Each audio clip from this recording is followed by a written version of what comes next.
Hello and welcome to Arch Eats. I'm St. Louis Magazine dining editor George Mahey.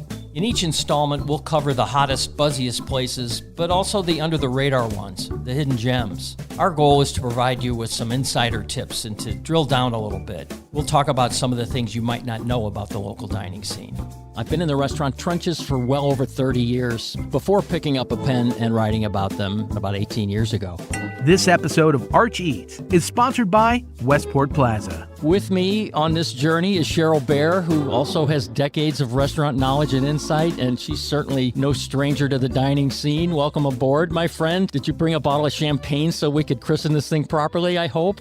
I love it. Yeah, I'm pouring for sure. It's going to flow. George, if you've got 30 years, then I probably have 20, which, gosh, 50 years between us. I know. That's a lot of experience. Wild. It is. That really gets to the root of why we wanted to do this together. The idea is to take a deeper dive, I think, to get where other folks haven't thought about or haven't been. So in this first episode, we'll talk about dried and fresh pasta, some of our favorite pasta dishes, and maybe some of our favorite Italian restaurants.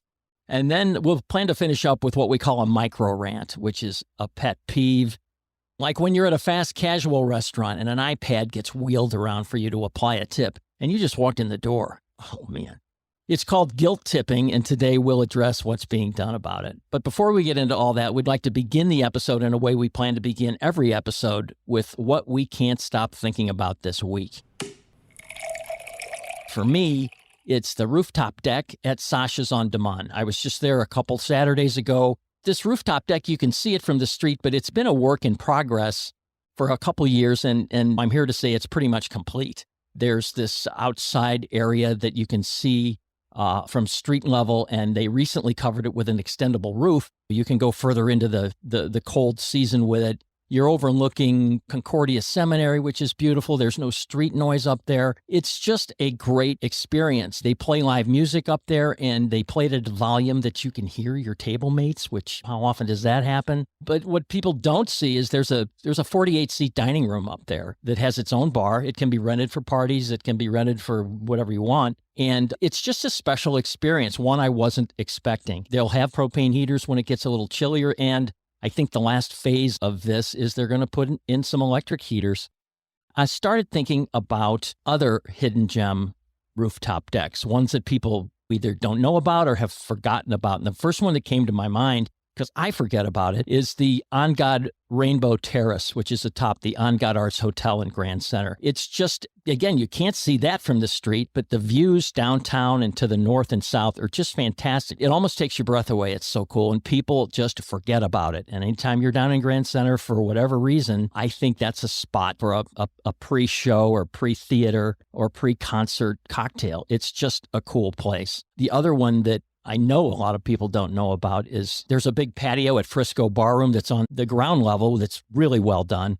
But what a lot of people don't know about is there's a second floor that has, I guess, 20 or 30 seats up there on the roof that are overlooking Webster Groves there. And you can see a heck of a beautiful sunset from the roof at Frisco Barroom. You've got to have a couple in your back pocket too, Cheryl. I do. You said we were going to learn something new, and I didn't even know about Frisco Barrooms. Yeah, you got to go upstairs. Yeah. And a lot of people don't know about it, and it's cool up there, and you kind of feel like it's your own private little place. Ooh, yeah. And that's how I'm with you about Sasha's. I feel that way about them too. And one thing that I thought was just absolutely wonderful last season was that they even gave you little blankets. Yes, that you could kind of snuggle up with as you're sitting up there under the rooftop heater. So that place is a gem. But the one, it's a little bit newer, Maryland House in the Central West End. And you wrote about that recently. Oh my gosh, that place is just fabulous. To me, it's where you take an out-of-town guest if you want them to experience the joy of St. Louis. You're overlooking the West End, right there over Maryland Plaza. You look to your left, you see the Chase. You look to your right, you see the cityscape. It's just... And that fountain. And it's owned by Kevin Brennan, who owns Brennan's, which I used to call the coolest bar in town. And I think that title might go to Maryland House. It is typically Kevin Brennan. There's all kinds of interesting experiences. You wind your way from room to room, and then you end up back on that outdoor deck. It's just a really cool place. And yeah, it's like you said, that's a place I recommend to everybody. your friends, your family, people from out of town. There are memberships involved, but you don't have to be a member. That kind of scares some people off. I thought that was a membership bar. Yeah, it is, but they welcome everybody. I think it's the best experience in the Central West End. They also have the best named cocktail in St. Louis, maybe ever. It's called I Used to Do Coke Here, referring to the former Mandarin House life that it had back in the aughts. Down a little alleyway right next to Adara. And I don't think there's any signage or little signage, if any. You kind of have to know where you're going. It's a little speakeasy like, to get in there. It's on the third floor, and it's another really cool example of all the fun things that are going on in St. Louis that again, it might take people a while to hear about this, but again, that's why we're here. So the thing I can't stop thinking about is Silky's, a frozen custard place that I recently discovered out in Ellisville, and apparently there's one in St. Charles County as well, but this place has blown me away. I love frozen custard. It's delicious. I love Ted Drewes. I'm a Florissant girl, so I grew up going to Fritz's, so that's where my loyalties actually are. But this Silky's is just outstanding. It's creamier than most. Oddly, it doesn't melt as quickly as others, so I always get a cone. I know it's very boring, but I get a vanilla cone, and it doesn't melt all over me within 30 seconds. And I thought you said, and tell me if I'm wrong, that you said you liked it better than Ted Drewes, which in St. Louis, I mean, them's fighting words, man. Is that true, or are you going to go out on a limb and say it's better than Ted Drewes? Well, I already talked about inappropriate cocktail names. I don't think death threats are on the agenda, but I do like it a lot. So it's just wonderful. It's almost a little bit more savory than you get. You get that like really eggy component to it, and it's just phenomenal. See, and that's what I like about Ted Drewes. It's the texture. It's not ice cream hard, but it's harder than soft serve. You have to work your way through it. It's not this like falling into your hand soft serve, and it's not a hard ice cream cone, but it's got some resistance. It's got a little bite to it, and that is what I love about Ted Drewes. And you say Silky's is the same way, so Yeah, we're on the same page here. This fall and winter, Westport Plaza is welcoming Soda Fountain Express and 360 Westport. Soda Fountain Express is a spin on a classic diner and burger joint from the 50s and is a great place to host private events, birthday parties, and more. 360 Westport is a modern rooftop bar and lounge featuring cocktails, expansive wine lists, and small plates. Come for a cocktail or dinner with a hand-picked bottle of wine from the sommelier. Follow Westport Plaza on social media at Westport STL to stay informed about giveaways and upcoming events. Experience the unexpected at Westport Plaza. As I mentioned earlier in this episode, we're going to focus on Italian restaurants. And why are we going to do that on our first episode? Why? Because it's a big deal in St. Louis. St. Louisans love their Italian restaurants, and I'm sure you're a fan. People say they love Italian food in St. Louis, and I know where you're going with this, but go ahead. Exactly. Yep. And we're going to the Hill. I am going to the Hill. I'm not going to the Hill. That's the whole point, that it seems that's the default. Okay, well, what do you mean by St. Louis has great Italian food? It means you go to the Hill and have toasted ravioli, I guess.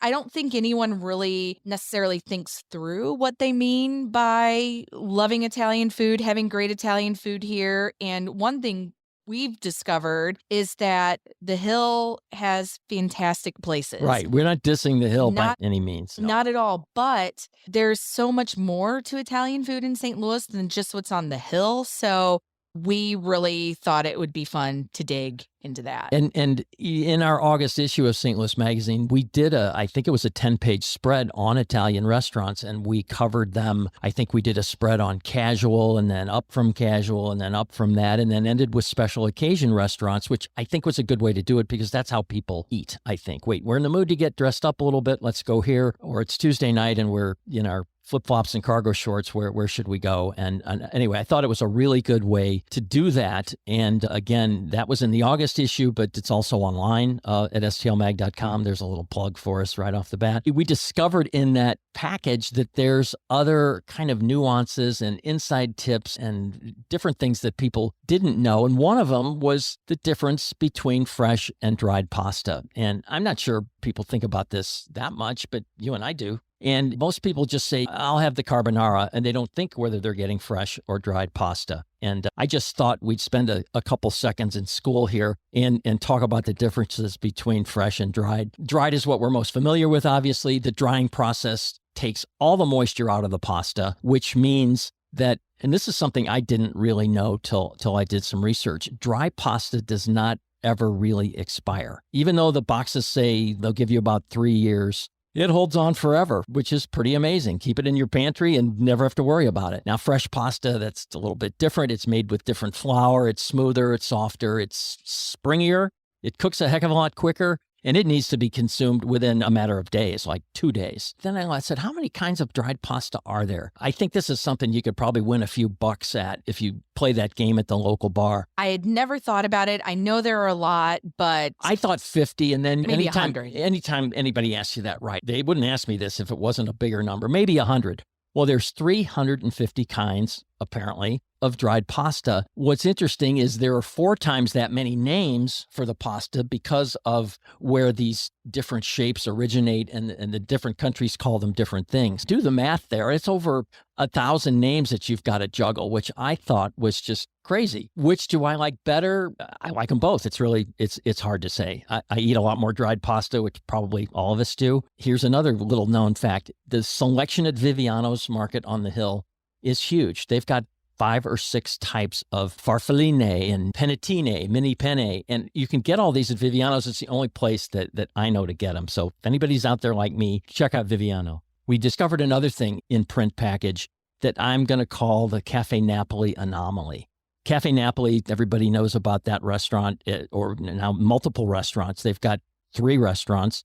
The first one, Cafe Napoli in Clayton, uses 100% dried pasta. The second one out in Town and Country uses only fresh pasta. Napoli 3 in St. Charles uses both. Their new restaurant, Napoli Sea, their seafood restaurant, uses both. And it's like, what the heck's going on here? I just thought it was amazing that the same restaurant, the same brand, serves completely different pastas at their different restaurants. Did you know that? no, that's wild to me. And I'm curious, did they tell you why? You would think that there would be brand consistency. They would want one or the other. That's what every restaurant wants, is consistency, and these guys are playing it the other way. The reason they do that is Cafe Napoli started with dried pasta, and they said, that's what everybody likes, that's what everybody's used to. We didn't want to rock that boat, so we never thought we'd add it. But when it came to Napoli 2, they wanted to differentiate it. They wanted a reason for people to go to that Cafe Napoli. So they thought they'd go the fresh route, and they make it out there every single day. At Napoli 3, they decided to play both sides of the fence, and they'll offer a little bit of each. And interestingly enough, I said, which one sells the best? And they said it's 50-50. We sell exactly straight up, fresh to dried, 50-50, which it's just amazing because you want consistency, but these guys are kind of playing both sides of the fence, which I think is fascinating. Then I most recently wrote about this place in O'Fallon called Osteria Forto, which hasn't opened yet. It's named for Fortunato Pietoso, who's the chef and the brother to Tony, who owns Cafe Napoli. And he and his brother Fortunato opened and founded Cafe Napoli in 1989, which I was here then. I just didn't remember that Fortunato was involved. So Chef Fortunato and his son Dominic and his wife Liz are opening this place next month along Highway K in O'Fallon. And I said, why don't I know this Fortunato guy? I've been around so long. And Dominic said, he's been working in local kitchens for years, but that's maybe the reason, because he's been behind the double doors. He's been in the kitchen. He worked at John Minio's. He worked at Giovanni's. He worked at Cafe Napoli for 20 years. And I don't think many St. Louisans know that. And his son, obviously sons are big fans of their dad, but he said, and I just had to write this down, that he's a perfectionist. He's insanely talented, incredibly focused, and has an amazing way with flavors. If you have an Italian kitchen, Fortunato Pietoso is the guy you want running it. I swear he could touch your plate and it would taste better. This restaurant is a testament to him. We're going to be covering this place when it opens next month in O'Fallon. I'm just really excited about it. It's just, you and I know a lot of people around the area, and to kind of meet a guy that's been behind the scenes doing cool things for this long, I was really impressed. And bringing it back to the dried pasta thing, I said, so, hey, Fortunato, what kind of pasta are you using at your place? Dried, fresh, what's it going to be? And he said dried. He's using 100% dried. And he said a lot of people think that fresh pasta is superior, but it really depends on who's making it and what dish they're making. And for our specific dishes at his new place that require, and here's your Italian geeky culinary word of the day, that require Montecottura, which is the emulsification process that's used at the end of cooking. Did you ever hear that word before? Never. He says, because we use Montecottura, a good high-starch dried pasta just works better. And again, I thought that's pretty interesting. I said, so what kind do you use? Let's just let us in on all the stories. And he rolled off a name that I'd never heard of called La Molesana. He said it's the best brand in Italy, and it's the best brand he's ever found. And it's a little more expensive, but that's what we're going to use at Osteria Forto. And so I did a little searching and I discovered it's available on Amazon. So there's something else we can order from the Amazon guy. Are we going to start talking about St. Charles as the Hill West now between Noto? Liliana's out there now. It's very interesting how that part of the area is exploding. Well, it is exploding. Cottleville especially is exploding. Dominic and Liz actually live in Cottleville. And they said, it's just like our favorite place. We wanted to move out here because so much was going on. And they're, I think, 7 minutes from their new restaurant, which is great. Yeah. And he said Highway K is just like a racetrack 24 hours a day. And he said, it's just a darn good place to put a higher end restaurant. And the area doesn't have anything like it. So let's talk about, do you have a favorite Italian pasta dish? And is it fresh or is it dried? Or am I putting you on the spot here?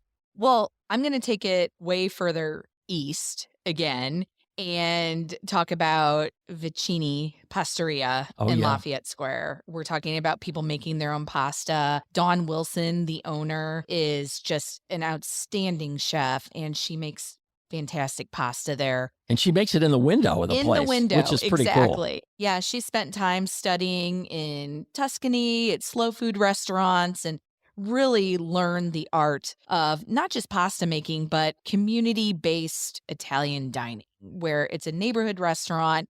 It's teeny. There's 15 seats maybe? Yeah, and is it open for dinner? I think it's just a lunch spot at this point. She will do special events. I think she's saving parties. The evenings for special events. But yeah, it's a lunchtime deal. It's now. Wonderful. And she loves the whole community aspect, but she also taught me that there are different sauces that go with different pastas. And we use this sauce with this pasta because, and that sauce with this pasta because, which is, again, she studied this for a long time and she's just a lovely person. And that place is really cool. It's in the Lafayette neighborhood. And I wish there was one in U City where I live, because that place it's one of those places you want neighborhood for sure. It's perfect. She makes this particular noodle called peachy. That's her specialty. And it's wonderful. It's like she calls it a thicker hand-rolled spaghetti. And usually she does it cacio e pepe style, but sometimes she'll offer it with pesto, and she makes fantastic, really just zesty, garlicky, bright, fresh pesto. So if she's tossing the peachy in that, you absolutely want to get it. Oh, and you mentioned cacio e pepe, which is one of my favorite dishes, especially the version they have at Pastoria. For those not familiar, cacio e pepe is like the quintessential Italian pasta dish because it's simple ingredients, quality ingredients, and not very many of them. They take those canestri noodles, those kind of big elbow-shaped noodles, fresh noodles, and I think there's some black pepper, there's a couple kinds of cheese, and then they add hot pasta water to bring all that together, melt that cheese a little bit. The cheeses bind to the noodles. And I did find out from Gerard Kraft, owner of Pastoria, that they throw a little butter in there too, which is not part of the original recipe, but it really makes it good. And it's interesting that he chooses butter and not olive oil. But I'm telling you, it's just an excellent dish, and it's one of those that I eat frequently. It's this huge portion that they give, and I draw this imaginary line down the middle of it and say, you know what? I'm going to eat half of this and take the other half home. I do that every single time, and I've yet to take any of it home. That's how good it is. It's just, you just can't stop eating it. It's a delicious, simple dish. You've written about cacio e pepe before yourself. Oh, I right? love it. Yeah, I think it's just a classic. That's why it's interesting that they put butter in there. I feel like it's interesting that they put butter in there. I feel like there are a lot of Italian Yeah, nonas yeah, or putting waving their fist I in was the going to air say right they're now. shaking their finger at Gerard saying that's not right. He also uses, I think, two kinds of cheeses. I think he uses pecorino and I think it's grana I padano, think that's which it. the other dish I really like. And the other restaurant I really like is Paul Mano's. And I say that because if you drive by Paul Mano's out in Creve Coeur, it's in a very humble strip mall and a very humble storefront. And you'll go, wait, this is one of the best Italian restaurants in town? Yes, it is. Just walk in and you'll see why. There's old school music. There's old school posters on the wall. And one of my favorite dishes there is the linguine Miramonte, which is just the linguine with all kinds of great seafood in it. The best part about Paul Mano's is that they practice the dying art of tableside finishing. They bring this cart to your table and they heat the plate or bowl up. They just heat it till they need a towel to serve it to you. It's so darn hot. And they heat the entree and the pasta too. And why I mention all this is you're eating this pasta and you get all the way down to the last bite and it's still hot. It's still good and hot and delicious. And it's like, man, I wish every place else could do this. But again, it's a dying art. You have to train people to do it. But places like Paul Mano's do it every night. And that's why that place is full every night. It's just awesome. So I learned a Paul Mano's pro tip just a couple days ago. You may already know this, but everyone associates it with the lamb. You go to Paul Mano's, you get the lamb. They do this fantastic rack of lamb. It's finished with butter, capers, a little bit of oregano, cooked beautifully. It's outstanding. But I always think to myself, okay, I want pasta too. You can pay a couple bucks extra and you can upgrade for your side dish to be a small portion of any pasta on the menu. So I got with my lamb, and maybe this was a little overly indulgent, but I got the cheese-filled tortellini with the peas and the prosciutto. So it's the best of both worlds. And I'm sure they prepared it and finished it tableside. Exactly. So your little order was just rocket hot until the last bite. I just love that. And I wish that's just an old school thing that I just hope never goes away. And you don't have to choose. It's a wonderful thing. And you were talking the other day, too, about a dish at Louis that you like. Yes. And it's not, it's a little bit misleading because people think it's different than what it is. Just mention it because I know you're a big fan, so I shouldn't speak for you. Sure. So I guess the question we have to ask ourselves first is gnocchi pasta? I have seen the internet, people will die on the hill of yes and die on the hill of no. I don't know where I come down on it. I don't really care because it's delicious. And Louis has this dish called Roman gnocco. Not gnocchi, gnocco. It is big difference. One gigantic pillow of, I don't even know what you call it. It's so wonderful. Gnocchi is, I think, traditionally made with, a lot of it's made with potatoes, and it's a formed thing. So since it's formed, I'm calling that a pasta. This is a little bit different. This is like you said, it's this giant pillow of semolina flour mixed with bechamel, and they put cheese on top and a pork ragu, and it's really a good dish. It's outrageous. It basically hits, it's almost as if you could take the best mashed potatoes of your life crossed with lasagna. Yeah, it is. That's exactly what it's like. And you just order one for the table and you'll probably order a second one. And people call it gnocchi. No, it's called Roman gnocco. But I think it's it's got to be one of their big sellers, and certainly one of the dishes that I know that Matt McGuire at Louis, I don't think he'll ever take it off the menu. I don't think he ever could. People like us, they go crazy. Well, they go crazy for it. I ordered it. I'm so crazy for this dish. I ordered it during the 115-degree heat wave. It is the last thing you'd think you'd want when it's searing hot outside, but I can't get enough of it. Yeah. It's hard to order anything else on that menu. Yeah, just, again, people see that and they go, I have no idea what this is. I don't think I want to, risk it. You want it. Do it. Just take the plunge. We said earlier, we want to talk about, one of these micro rants, one of these things that drives people crazy that involve tipping culture. I don't know about you, but I get more calls and questions about tipping than about restaurants. People just they want to do the right thing. They don't want to tip too much or too little. They just want to know where the pulse is as far as tipping because it's always changing. They're getting fatigued. And now they are. I get anxious. I can feel my blood pressure going up when I'm standing at that counter and they whip that tablet around and I'm going, oh boy, here it comes. I remember it started at like 10 and 15 and 18. Which do you want to tip? Okay, I guess I'll take one of those. And then it just kept ratcheting up. And now, fairly recently, I saw one of the options was 30%. And I thought, they're actually asking me to tip 30% for putting a bagel in a bag. And I just can't get there. No services have been performed, really. The counter person is being a counter person.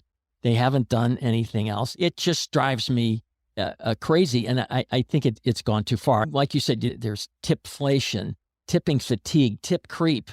I mean, even the buzzwords have reached a tipping point as far as I'm concerned. And the only reason I bring all this up is because I think it's starting to shift the other way. I think people are getting so mad that restaurant owners are starting to do something about it. They're either paying their folks just a ton of money so that no tips are allowed, that you'll never see that screen flip around, to which I go, thank you very much.